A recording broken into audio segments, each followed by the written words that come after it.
Hello and welcome to my 6-day Christmas special series of Scilence, a podcast that gives women in science, technology, engineering and maths, or STEM, an opportunity to be honest and open about what it's really like surviving and thriving in an often male-dominated world. I've reached the half-year mark, which means that each week for the past 26 weeks, an incredible woman in STEM has shared her stories and experiences. She may have been a public figure, the girl next door, or someone from a far-off land. What's special about Scilence is that all my guests have been deliberately kept anonymous and disguised to ensure that we're not distracted or even intimidated by her achievements or what she looks like. I'm Dr. Shanice O'Mara, also a woman in STEM. I studied mechanical engineering and ended up as a television broadcaster.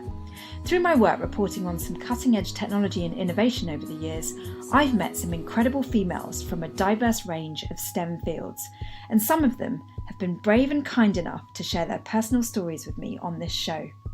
These women have been doing groundbreaking work within the world of STEM, but what has been most impressive and inspiring for me is learning about their human side.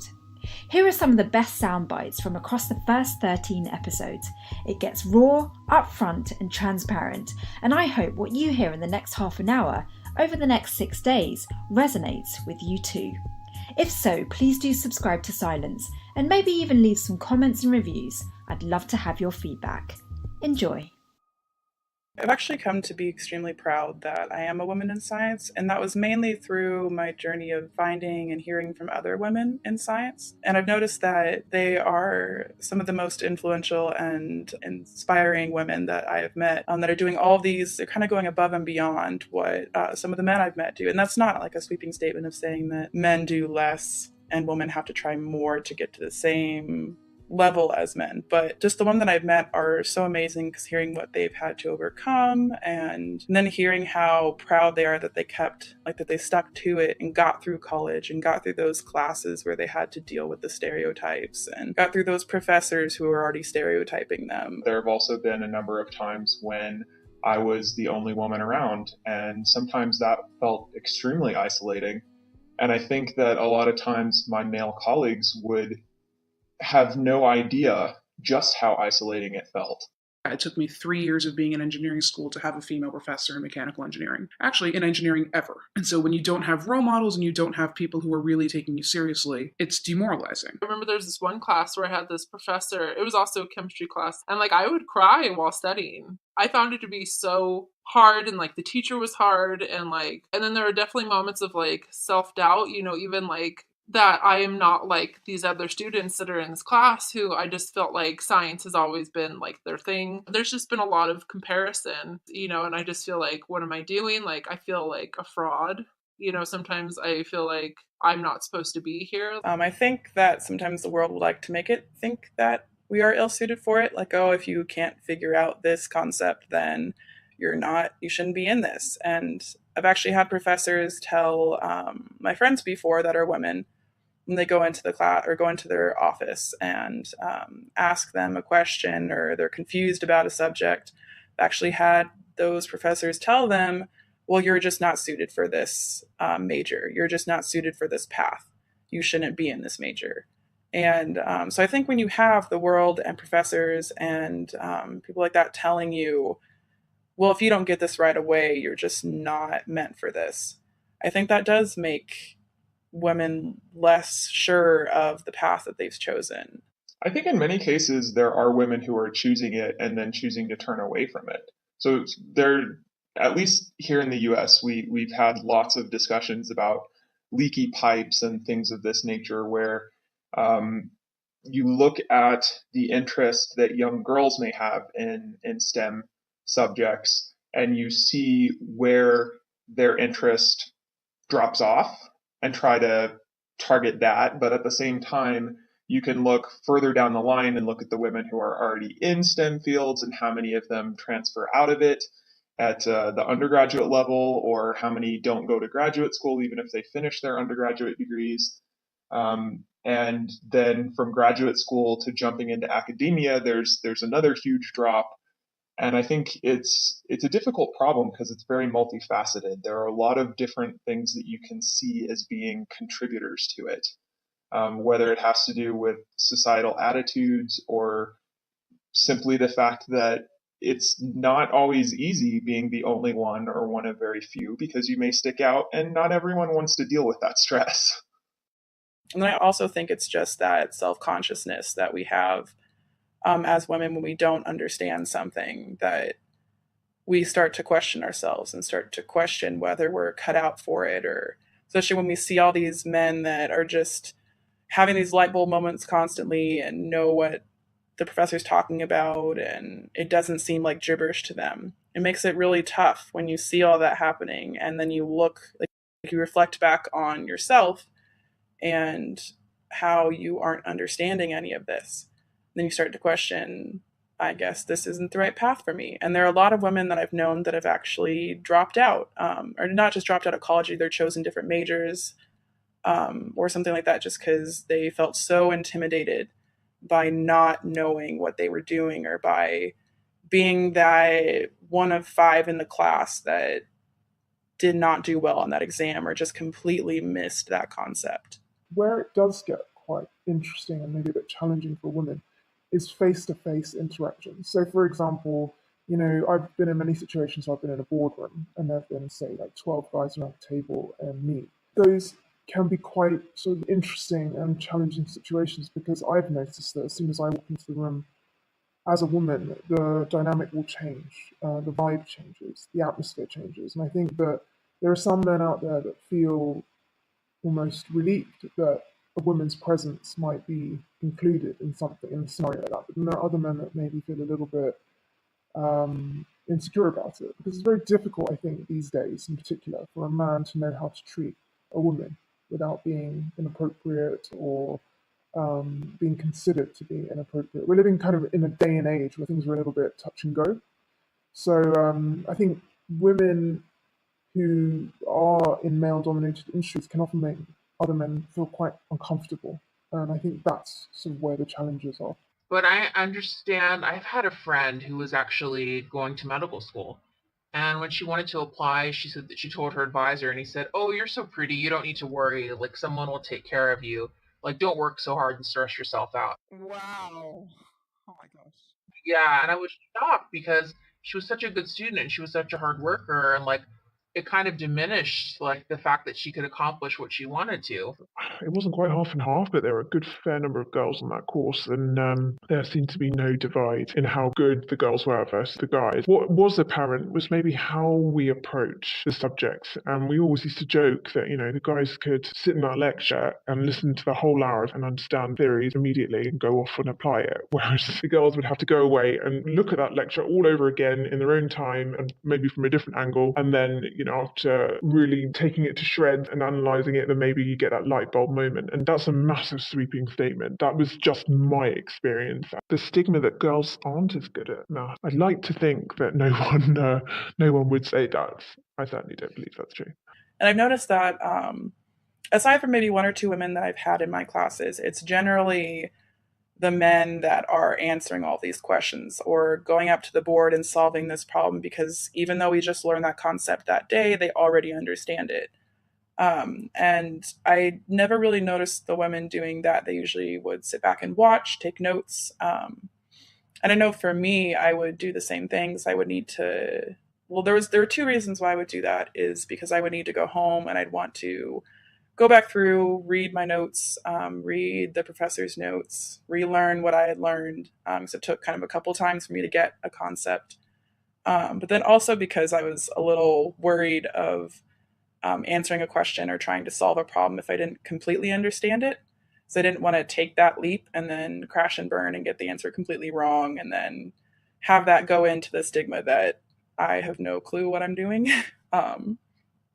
That's kind of the difference that I've seen between men and women. I know it's not the case for all women. There are definitely some amazing and brilliant women I've had in my classes that just get things right away and prove the men wrong when they'll answer one question. They'll be like, no, it's actually this, and they're right, which is amazing. But I've definitely noticed that the men are generally just understand it right away and answer the questions. They're also sometimes not worried to take that leap and get a question wrong. something that I've been conscious of is like, so I'm blonde and I have gotten the stereotype that I'm stupid, which is the only thing I've ever been conscious of. Is that my teachers would just automatically assume that I was stupid and would actually talk to me like I was stupid until like I proved myself. I was treated like the dumb blonde in class. And unfortunately, like in my earlier classes, not so much now because maybe it's because it's like upper division classes, but a lot of my earlier classes, I actually surprisingly found that the most like it was with other women, like because like the other women wouldn't be very generous with other women. Like it was this competition for, I don't want to say male attention, but like it was this competition within like the female groupings, which I found to be very bizarre because it was like, you know, we're all in this together, but they would be very like antagonistic. Like not just to me, but like, you know, to other women. You kind of have to present dressed more nicely than they do to be taken the same amount of serious. A lot of engineering guys wear, you know, jeans or, you know, khakis and polo shirts to work. And I find that I have to take it, you know, up a step. There isn't really a female equivalent of khakis and a polo shirt. You know, you walk into a room and there's 50 guys in your physics class and no women. You suddenly think, oh man, like I either like they think I don't belong here, or I really, really have to prove myself to show that I do belong here. So it's just like, it's like this subconscious stress that may or may not be rooted in reality. And sometimes it is. People of color, minorities, any kind of group that's been marginalized, they talk about having to do twice as well. And, you know, you have no latitude. And I think that's true as a woman as well. I mean, you just do not have as much latitude for making mistakes, or so much more is just, I don't want to say so much more is expected of you, but it comes with its own challenges. And, you know, like anything else, when you're the only one, whatever it is, woman or man, you have to work extra hard to connect with others. You might be missing a shared language or a lexicon or a set of gestures that are understood or reference points. You know, it's like, this is why when people talk about the locker room, like, yeah, there's an entire young adulthood spent forging shorthands that can be disparaging or not. And we don't share in that, for good or for ill. It's just different. And I think a lot of people are threatened by difference. I think there's a lot of like societal conditioning to be apologetic and be ready to take the blame for things. I think that's that societal thing. That I think we're working to changing, you know, the image of now is that that's for men, and like the soft sciences like psychology and stuff like that are for women, or art is for women, or, you know, domesticity is for women, and like the harder stuff is for men. Because unfortunately I think that's the stuff that's like cultivated from a really young age, and like not so much in the media anymore, because I think right now I think there's a lot of effort to work towards changing that. I think it's just from a really young age, it's been instilled in us that, like, you know, girls play with Barbies and guys play with like connector sets.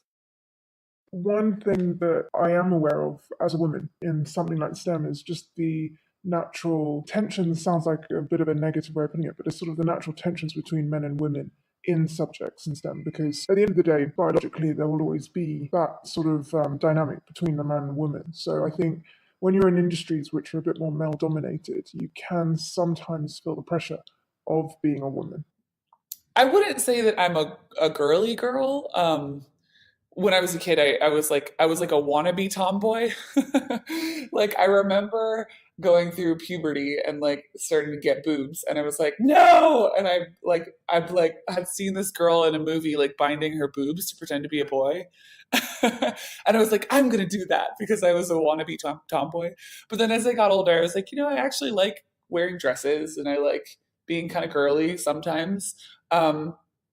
So when I got to college and I was studying physics, I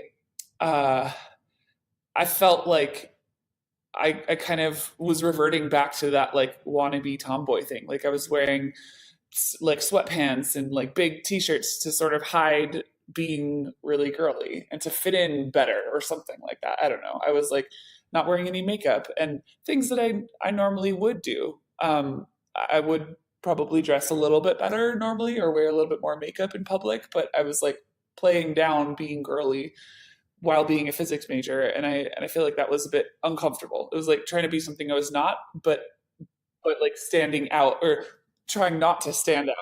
I think there'll always be a slight disadvantage to any women in a male-dominated industry because, again, it's going back to that thing I was talking about previously about the tensions between men and women. A key example would be just not really being able to go and grab a beer with your boss on a Friday night, which is something that probably your male counterpart could probably do quite easily.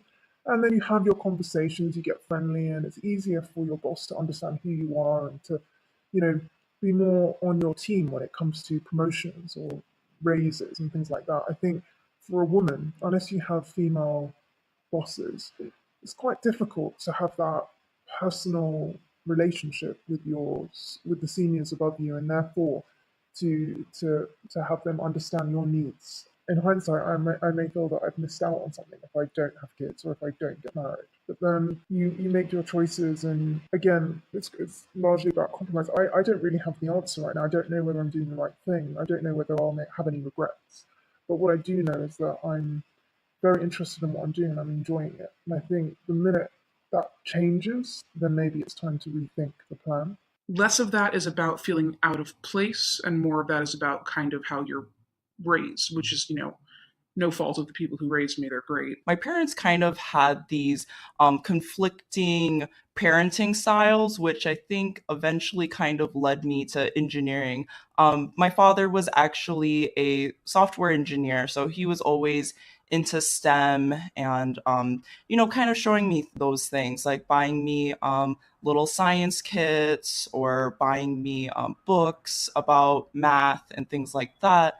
While my mom on the other side didn't think maybe education and those types of skills were as important and really pushed a lot of cleaning, learning how to cook, learning how to dress, things like that. But I think overall, like my dad's influence, I saw it was more fun. Learning about math and science was way more fun than learning to be a housewife. So that influence really it was just something that affected me from such a young age. And I was always thinking about engineering maybe since the age of 7. But I was reading some study online one time that said men were taught to take chances and to be adventurous, and then women were taught to analyze everything and not throw yourself out there and stay on the side of caution. And so I've always wondered if that's maybe the difference between men and women and how they learn or how they even participate in class. Maybe whether men have always been, I guess, raised to take all these chances and to be adventurous. And so when they get asked a question or even a question that they have no clue what the answer is, they still take a stab at it and still try to answer it.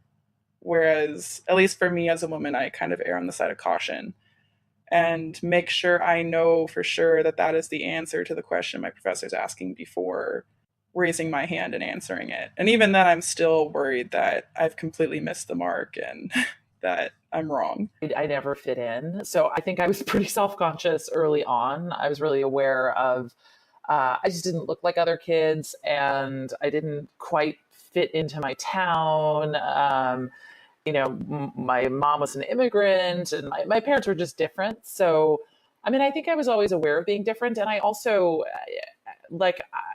I think even from early on, I excelled in science and math. And so I was keenly aware of being labeled a nerd pretty early. So that was something I just grew to own even by the time I was in middle school. Why do you think women don't speak out? Maybe, women don't want to seem like they're not coping. No one wants to go, I didn't do this all that well, or I felt like I was struggling. That's really hard to admit to, but it just takes one person saying that and then a whole crowd of people go, oh my god, you said that. I felt exactly the same. I'm so grateful for the people who do speak out, and maybe we need to encourage each other to do that more, because it shouldn't be a weakness. I think it takes a lot more strength to admit those things, but maybe we try and seem like we're always coping, and that's why we don't speak out. When you're talking about working in a team, I have found that working in predominantly female environments is a little bit harder, because it seems to be more politics. Speaking from a stance where, you know, the guys and the girls are seen as equal within the industry, whereas of course if you go and put yourself in a scenario where you're predominantly working with men, and maybe those men are given more status in their jobs and so on, then I think the whole dynamic shift. Maybe women then are forced to kind of downplay their emotions in order to not come across as, you know, these emotional women who are not being professional and that sort of thing. In my job, you have to be in touch with your emotions. That's part of, I think, what can make quite a good vet. If you were cold all the time and didn't show any emotion at all, I don't think people would be able to relate to you, and that would make it difficult for people to trust you with their loved ones, with their pets and so on. I mean, I think everything in life is up and down.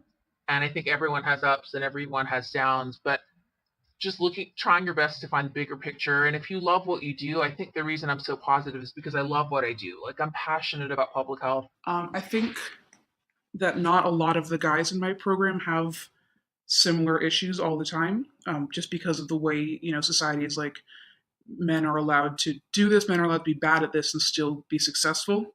I think as humans, one of the basic things we crave is belonging. And that starts from seeing people that look like you and seeing that it's possible, seeing that it can be done, seeing that your color or your race or your ethnicity doesn't really play a part. And for the most part, I actually believe that. I believed that, you know, during my time as a PhD student, where I knew that I was being judged by the quality of my work. And because, you know, as you know, science is quite a multicultural discipline, and it reflected that. My environment reflected that. We had people from all over the world, but at the core of who we are, independent of how our work is being judged, based by the quality, the research, our findings, our discoveries, we want belonging. And I think one of the things I would have loved to see would have been more people of different ethnicities who could support each other, because at the end of the day, there's something that gets lost in translation somehow when, I don't know, beyond the science, you have different races or different genders or something. There is just something. There's something to be said for belonging. There's something to be said for seeing people that look like you doing what you want to do. I do not think there is a good support system for women. I still think there's a lot of remarks that are being said by your male peers, but also by even your professors, and that make it really uncomfortable. I had to deal a little bit with that maybe when things really started narrowing down, when I was really the only girl in class. So that started happening like my junior and senior year, constantly. And even to this day, as a working professional, still having this self-doubt. And we hear this all the time, like women need to get 10 out of 10 requirements to think that they're adequate, while their male peers, maybe 6 out of 10 is good enough, and they'll go and jump for that opportunity. I definitely see that. I think there's a culture that women need to be perfect in everything that they do, and that pressure is totally there. And especially being one of the only females in school and even at work, I feel like I'm more noticed. I think people are watching me. I don't know if that's true or not, though. I've heard this sentiment from a number of senior scientists that's like, you need to be able to take criticism, you need to have a thick skin, you need to be able to be competitive, and when people criticize you and come at you and tell you like this research is no good, you just buckle down and you like make it better and you stick it out. And I've seen that sentiment so often, and I don't believe that's the way we improve a culture of scientists. I believe more that, encouragement and criticism that has nothing to do with the scientist's ability, but more to do with their research, and in a way that's constructive. And it's not, I'm just imagining scientists that are disparaged for their work. And it's not just women, it happens to men too. The imposter syndrome thing, which is just like, yes, they hired me, and yes, they said that I'm good enough to be here, but am I really? I'm not sure. Look what that guy's doing. That's so impressive. I'm not doing anything. And then having to be like, but I deserve to be here, and having to, get that through your brain can be really hard. Well, it seems to me, I'm generalizing, but it seems to me that a lot of women think that they have to fight harder to be heard, when really, I think any woman will be heard if they have something interesting to say. So I think it's a misconception that a woman has to fight harder to be heard. I think my own experiences have probably been fairly typical, and I would say that while there have certainly been many positive experiences in my career, there have been some negative ones as well. And it's not always easy to figure out how to handle those, and it's not always helpful in the moment to try and pursue justice or change over those negative experiences. Sometimes you end up feeling like you just have to take it and move on. And I think there are certainly people who've affected my life and my career that probably to this day have no idea what the effects of what they did and said were. So it's actually made me extremely proud to be a woman in science. And I think any woman that is in STEM should be proud that they've stuck with it and that they aren't letting, feelings of men towards them or statements made by men or even statements made by other women affect them. That they're just sticking to their guns. That's it for today. Isn't there something so liberating about letting your guard down and speaking your truth? It's not easy being in a minority as a woman in STEM or otherwise, but through this Christmas compilation series of 6 episodes, I hope you get some inspiration and comfort on how to be your best self and live up to your own fullest potential. Thanks for listening. Don't forget to subscribe and catch you tomorrow for episode 2.